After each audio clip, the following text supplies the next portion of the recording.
Esta historia es real y ocurrió durante un viaje familiar que debía ser tranquilo, unas vacaciones normales, de esas que se planean para desconectarse, para estar juntos, para sentirse seguros, y terminó convirtiéndose en el recuerdo más oscuro en la vida de una mujer que hoy todavía evita hablar del tema porque cada vez que lo hace vuelve a sentir el mismo miedo, la misma vergüenza y la misma rabia que sintió aquella semana. Ella tenía 22 años cuando pasó, viajó con sus padres, dos hermanos menores y una prima a un pueblo turístico conocido por sus ríos, termales naturales y senderos ecológicos, un lugar visitado constantemente por familias, parejas y grupos de amigos, un sitio que parecía inofensivo, de esos donde uno baja la guardia porque todo luce normal, bonito y seguro. Se hospedaron en una finca turística grande, compartida con otros huéspedes, rodeada de vegetación, lejos del casco urbano, con caminos de tierra y muy poca señal. El tipo de lugar donde por la noche solo se escuchan insectos, agua corriendo y viento moviendo los árboles. Desde el primer día ella notó algo extraño, no un hecho concreto, sino una sensación persistente, la impresión de que alguien la observaba más de la cuenta,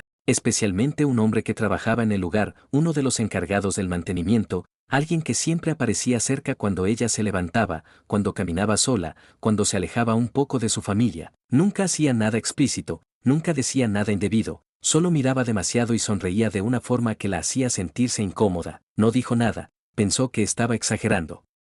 Los días siguientes hicieron actividades normales, caminatas, visitas al río, salidas al pueblo, comidas, fotos, risas, todo parecía transcurrir con normalidad, pero ella empezó a notar que el mismo hombre siempre estaba cerca, incluso en lugares donde no tenía por qué estar, aparecía en los senderos, en el río, cerca de la cabaña donde dormían, como si supiera exactamente a qué hora se moverían y a dónde irían. Una tarde decidieron ir a un termal natural que quedaba a casi una hora caminando desde la finca. El sendero era largo, rodeado de monte espeso, y aunque iba más gente ese día, en algunos tramos quedaban completamente solos. En uno de esos momentos ella se adelantó un poco con su prima, mientras el resto de la familia caminaba más atrás. Fue ahí cuando sintió pasos detrás de ellas. Pensó que era su papá, pero al voltear vio al mismo hombre caminando a pocos metros, sin decir nada, sin saludar, manteniendo la misma distancia durante varios minutos. Aceleraron el paso, él también.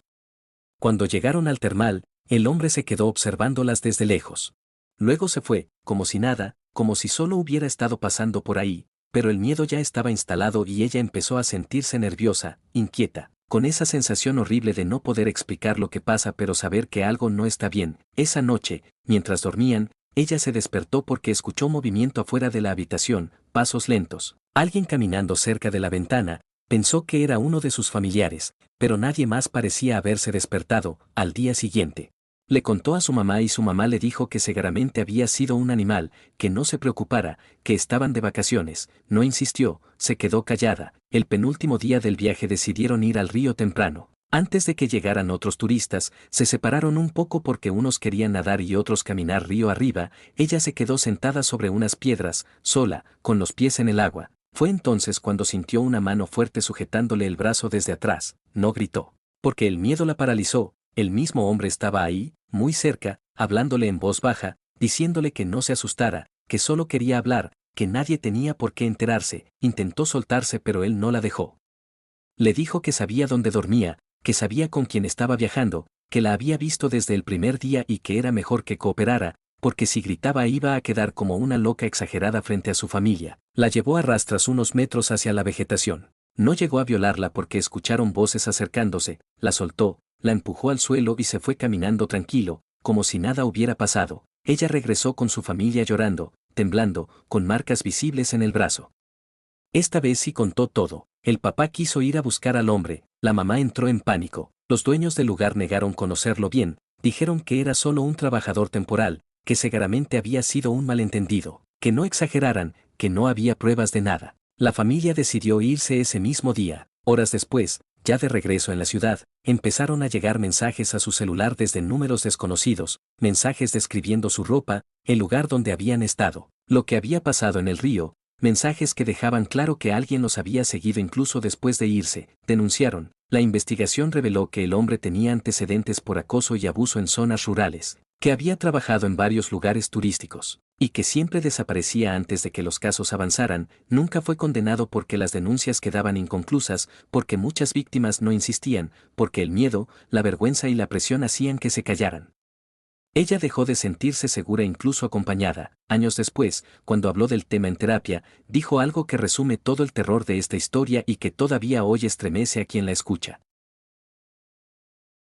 Esto lo contó un conductor de Uber que trabajó casi 5 años en turnos nocturnos porque decía que era cuando mejor se ganaba, menos tráfico, más tarifa dinámica y menos estrés que durante el día. Al menos eso creía al principio, hasta que entendió que manejar de noche no es solo lidiar con borrachos sino con gente que aprovecha la oscuridad porque sabe que nadie está mirando. Empezó a trabajar de noche después de quedarse sin empleo fijo, tenía 2 hijos, deudas y un carro que todavía debía. Así que decidió manejar desde las 7 de la noche hasta las 5 de la mañana, todos los días, fines de semana incluidos, conocía bien la ciudad, sabía qué barrios evitar y cuáles aceptar, tenía sus reglas claras. Nunca se metía en zonas muy solas, nunca aceptaba viajes sin foto de perfil y nunca recogía a más de 2 personas de madrugada. Durante meses todo fue normal, discusiones de pareja, borrachos que se dormían, gente que lloraba, clientes que no recordaban ni su nombre. Nada que no se viera en cualquier turno nocturno, hasta que empezó a notar un patrón extraño después de las 3 de la mañana, pedidos que aparecían desde el mismo sector industrial de la ciudad, una zona de bodegas, talleres cerrados y calles mal iluminadas, siempre viajes cortos, siempre pagos en efectivo, siempre perfiles nuevos. Al principio los aceptó. La primera vez recogió a una mujer joven, sola, vestida de forma normal, no parecía borracha ni alterada. Subió al carro sin saludar y le dijo la dirección en voz baja. Durante el trayecto no habló, solo miraba por la ventana. Cuando llegaron le pagó exacto y antes de bajarse le preguntó si trabajaba todas las noches. Él respondió que sí y ella le dijo que tuviera cuidado, que a esa hora la ciudad no era lo que parecía. Luego cerró la puerta y desapareció entre 2 edificios. No le dio importancia.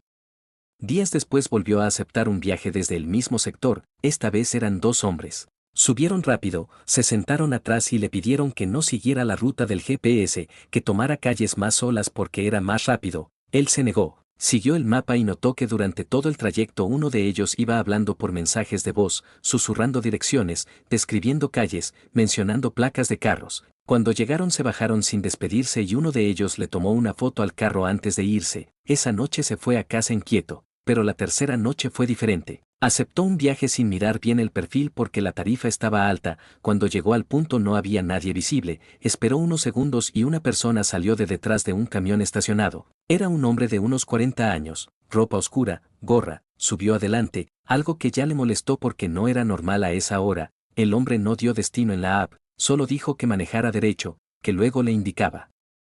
A los pocos minutos le preguntó cuánto tiempo llevaba trabajando de noche. Si tenía familia, si siempre usaba el mismo carro, si alguien sabía que estaba trabajando en ese momento.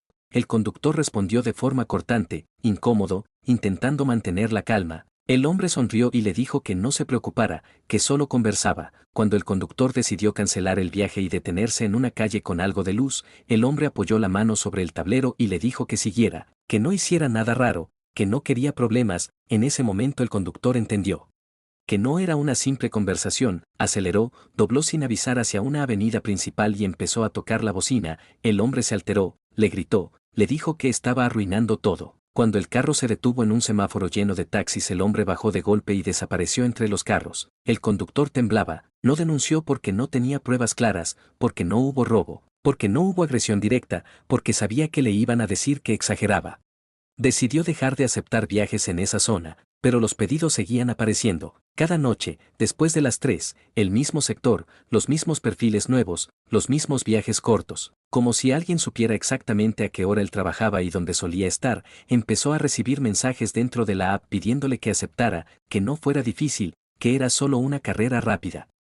Una noche encontró algo en su coche. Al revisar su carro notó una marca en la parte trasera, una especie de tiza blanca en la defensa. No sabía qué era, pero recordó algo que le había dicho otro conductor tiempo atrás, que algunas bandas marcaban carros para identificarlos, para saber quién trabajaba solo, quién repetía rutas, quién no tenía copiloto. Al día siguiente habló con otros conductores nocturnos y varios coincidieron en lo mismo, pedidos raros desde la misma zona, pasajeros que preguntaban demasiado, intentos de desviar rutas, fotos tomadas sin permiso. Ninguno había sido asaltado, ninguno tenía una historia grave, pero todos tenían la misma sensación, que algo se estaba moviendo de forma silenciosa y organizada.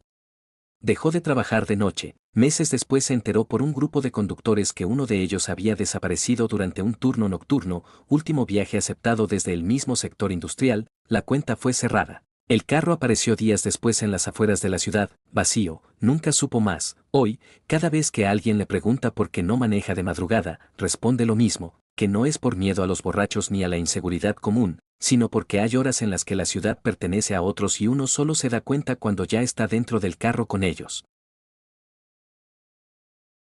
Esto lo contó una mujer que trabajó varios años como operadora de una línea de atención nocturna, uno de esos call centers que funcionan 24 horas porque atienden emergencias, soporte y servicios urgentes, turnos largos, pocas personas en la sala y una regla clara, contestar todo, sin importar la hora ni el tono del cliente. Entró a ese trabajo porque pagaban mejor el turno de madrugada, de 10 de la noche a 6 de la mañana, y porque necesitaba el dinero. Al principio no le parecía nada del otro mundo, llamadas repetidas, gente molesta, borrachos, personas confundidas, nada que no se pudiera manejar con paciencia y guiones preestablecidos.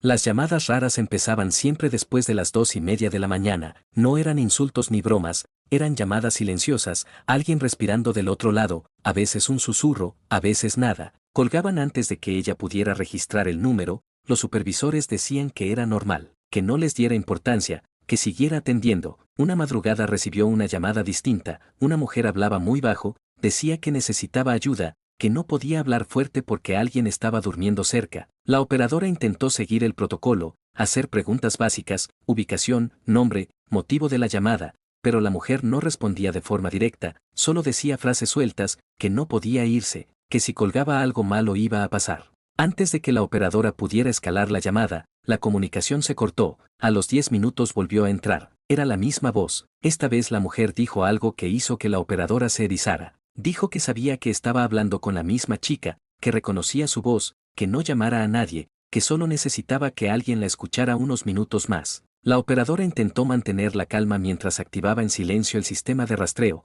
pero la llamada volvió a cortarse.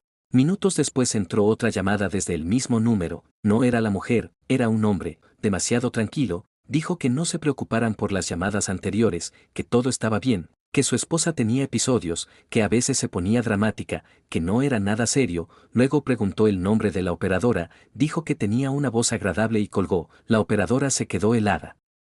Reportó el incidente, le dijeron que lo registrara y siguiera trabajando.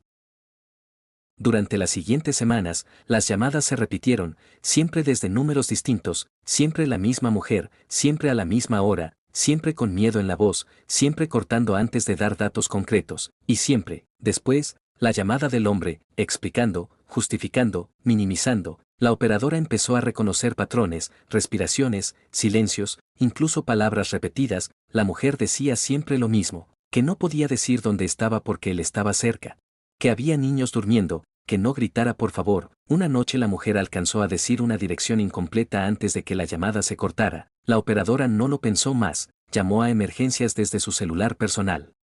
Días después se enteró de lo que pasó. La policía llegó a una casa donde encontraron a una mujer golpeada, con signos de abuso prolongado, encerrada, incomunicada, con los teléfonos controlados. El hombre negó todo. Dijo que era una exageración, que ella estaba inestable, que inventaba cosas. Los niños estaban ahí, dormidos, como si nada pasara. El caso avanzó, el hombre fue detenido, la mujer sobrevivió. Lo perturbador vino después. Semanas más tarde, la operadora recibió una llamada directa a su extensión interna, algo que no debía ser posible. Cuando contestó, escuchó la misma voz del hombre, diciéndole que no debió meterse, que hay cosas que se quedan en casa, que él sabía quién era ella, que las voces no se olvidan tan fácil.